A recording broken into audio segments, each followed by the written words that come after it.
الحمد لله وسلام على عباده الذين اصطفى أما بعد فأعوذ بالله من الشيطان الرجيم بسم الله الرحمن الرحيم أولئك الذين امتحن الله قلوبهم للتقوى لهم مغفرة وأجر عظيم. وقال النبي صلى الله عليه وسلم أصحابي كالنجوم بأيهم اقتديتم اهتديتم. الہی دے مجھے طرز تکلم، میری آواز کو تو روشنی دے، مجھے افکار صالح کر عطا، میری تحریر کو تو روشنی دے. لائق صدر اور معزز سامعین اکرام، آج مدرسہ ارشد العلوم میں جمعرات کو یہ انجمن رچائی جائے گی. یہ انجمن رچائی جا چکی ہے. اس انجمن بزم رشید میں میرا موضوع سخن شیعہ کے غلط عقائد اور ہمارا بگڑا ہوا معاشرہ اور ان صحابہ خیر کا تذکرہ ہوگا جس کے بارے میں خود اللہ جل جلالہ وعما نوالہ نے ارشاد فرمایا اولئک الذین امتحن اللہ قلوبہم للتقوی لہم مغفرۃ واجر عظیم. کہ لوگ ہیں جن کے دلوں کو اللہ پاک نے تقوی کے لیے خالص کر دیا ہے اور ان کے لیے مغفرت کا اعلان اور اجر عظیم ہے. نیز سرور کائنات صلی اللہ علیہ وسلم نے ارشاد فرمایا اصحابی کالنجوم بأیہم اقتدیتم اہتدیتم. کہ میرے صحابہ ستاروں کے مانند ہیں، کہ میرے صحابہ ستاروں کے مانند ہیں، جس کی بھی اقتداء کرو گے راستہ پا جاؤ گے. میرے دوستوں، صحابہ کرام نے ہمارے نبی صلی اللہ علیہ وسلم کی بہت اقتداء کی ہے، بہت اطاعت کی ہے.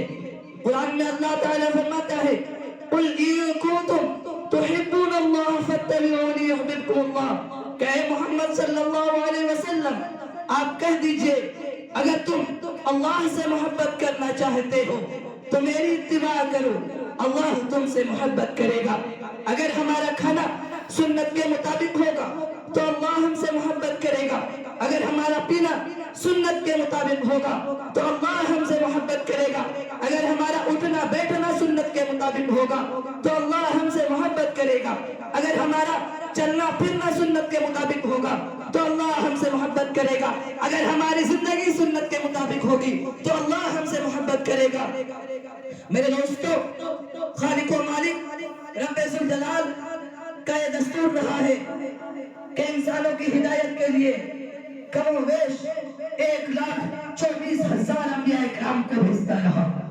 چنانچہ حضرت آدم علیہ السلام کو بھیجا، حضرت نوح علیہ السلام کو بھیجا، حضرت موسیٰ علیہ السلام کو بھیجا، حضرت عیسیٰ علیہ السلام کو بھیجا. آخر الزمان ہمارے اور آپ کے آقا نامدار، مدینے کے تاجدار، خاتم الانبیاء، سرور کائنات حضرت محمد مصطفیٰ صلی اللہ علیہ وسلم کو بھیجا. اب نبیوں کا سلسلہ ختم، اب رسولوں کا سلسلہ ختم، اب قیامت تک کوئی نبی نہیں آنے والا ہے. لیکن آخری دین ہے، یہ شریعت آخری شریعت ہے، یہ مذہب آخری مذہب ہے. یہی وجہ ہے کہ اللہ تعالیٰ نے آپ صلی اللہ علیہ وسلم کو صحابہ کرام کی وہ مقدس جماعت عطا فرمائی ہے کہ جس نے اسلام کو زندہ کرنے کے لیے اور اسلام کو پھیلانے کے لیے تن من دھن کی بازی لگا دی. تاریخ شاہد ہے صحابہ کرام نے اسلام کے خاطر وہ قربانی پیش کی ہے، وہ قربانی پیش کی ہے کہ جس کی نظیر پیش کرنے سے عالم انسانیت تہی دامن اور خالی ہے. یہ وہ صحابہ کرام ہے جنہوں نے دین اسلام کے خاطر، حکم خداوندی کے خاطر، پیغام محمدی کے خاطر اپنی گردنیں کٹا دی، عورتوں کو بیوہ، بچوں کو یتیم کر دیا. میرے دوستوں، صحابہ کرام کی جماعت وہ جماعت ہے جس کو رب ذوالجلال نے درسگاہ نبوت کے لیے منتخب کر دیا ہے اور ہادی اعظم صلی اللہ علیہ وسلم کو اس کا معلم بنایا ہے اور قرآن پاک عطا فرمائی ہے۔ عالم الغیوب نے خود ان کا امتحان لیا ہے اور صحابہ کی یہ مقدس گروہ امتحان میں پورا اترا ہے، اور اللہ تعالیٰ نے انعام میں رضی اللہ عنہم ورضوا عنہ کا لقب پیش کیا ہے۔ میرے دوستو، صحابہ کرام دین کے ستون ہیں۔ صحابہ کرام کنتم خیر امت اخرجت کے بلا واسطہ مخاطب ہیں۔ میرے دوستوں، صحابہ پاک باز ہیں، ان کے قلوب تقوی ہیں، طہارت سے لبریز ہیں۔ قرآن میں جا بجا اللہ تعالیٰ نے ان کی تعریف کی ہے۔ قرآن ان کی تعریف میں رتب اللسان ہے۔ کہیں فرمایا اعد لہم جنات تجری تحتها الانہار، کہیں فرمایا رضی اللہ عنہم ورضوا عنہ، کہیں فرمایا اولئک هم المفلحون، کہیں فرمایا کنتم خیر امت اخرجت للناس، کہیں فرمایا اولئک هم الراشدون، کہیں فرمایا اولئک هم الصادقون، تو کہیں فرمایا اولئک هم الفائزون۔ میرے دوستو، حدیث پاک میں رسول عربی صلی اللہ علیہ وسلم نے ارشاد فرمایا، بخاری شریف کی حدیث ہے کہ اگر تم میں سے کوئی شخص احد پہاڑ کے برابر بھی سونا خرچ کرے تو وہ صحابہ کرام کے ایک پاؤں کے برابر بھی نہیں ہو سکتا۔ اللہ اکبر! صحابہ واجب الاحترام ہے، ان کا تذکرہ اچھائی کے ساتھ کرنا ضروری اور لازم ہے۔ یہ وہ صحابہ ہے جنہوں نے دین اسلام کے خاطر اپنی زندگی وقف کر دی تھی۔ یہ وہ صحابہ ہے جس نے نئی نویلی دلہن کو چھوڑ کر صدائے جہاد پر لبیک کہا۔ یہ وہ صحابہ ہے جس کو سمندروں نے راستہ دیا۔ یہ وہ صحابہ ہے جس کو شیروں نے سواری دی۔ یہی وجہ ہے کہ دربار رسالت میں اصحابی کالنجوم کا لقب ملا۔ قرآن نے ان کی تعریف کی، حدیث نے ان کی تعریف کی، اللہ نے ان کی تعریف کی۔ آج سے 1400 سال پہلے محسن انسانیت صلی اللہ علیہ وسلم نے اپنے پاک زبان سے ارشاد فرمایا تھا کہ میری امت کے لوگ 73 فرقوں میں بٹ جائیں گے، کہ میری امت کے لوگ 73 فرقوں میں بٹ جائیں گے، ان میں سے 72 فرقہ جہنمی ہوگا۔ کیا فرمایا؟ میری امت کے لوگ 73 فرقوں میں بٹ جائیں گے، ان میں سے 72 فرقہ جہنمی ہوگا۔ لوگ حیران ہیں کہ وہ کون سا فرقہ ہوگا جو جنتی ہوگا۔ میرے دوستو، گھبرانے کی بات نہیں ہے، بلکہ حضور صلی اللہ علیہ وسلم نے ارشاد فرمایا جنتی وہ فرقہ ہوگا جو میرے اور میرے صحابہ کے نقش قدم پر چلے۔ آج محسن انسانیت صلی اللہ علیہ وسلم کی زبان سے نکلی ہوئی بات حرف بحرف صادق ہوتی جا رہی ہے۔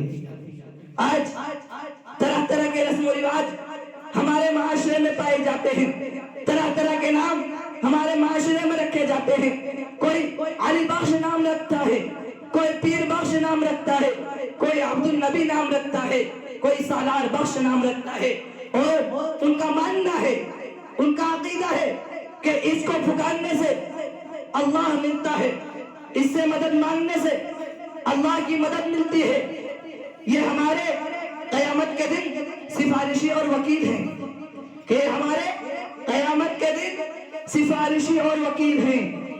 ان بے وقوفوں کو کون بتائے کہ اللہ تعالی نے ارشاد فرمایا واللہ الغنی وانتم الفقراء، کہ اللہ بے نیاز ہے، تم سب اس کے محتاج ہو۔ پیر و پیغمبر خدا کے محتاج، نبی اور رسول خدا کے محتاج، صحابہ و بیابا خدا کے محتاج، چاند سورج ستارے خدا کے محتاج، غرضے کے ہر چیز خدا کے محتاج۔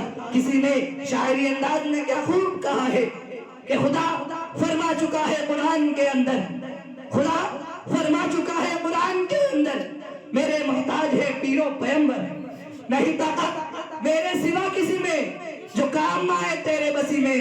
اگر تم اللہ کو سچ جانتے ہو کہ اگر تم اللہ کو سچ جانتے ہو تو پھر منتیں کیوں مانتے ہو؟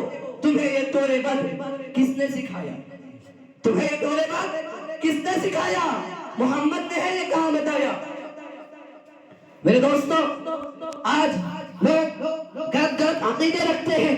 کہا جاتا ہے رسول اکرم صلی اللہ علیہ وسلم کے اس طرح کے عقیدے رکھتے ہیں کہ وہ عالم الغیب ہے، رکھتے ہیں کہ وہ عالم الغیب ہے، وہ مختار کل ہے، اس کا کل کا بات آج پتا چل جاتا ہے۔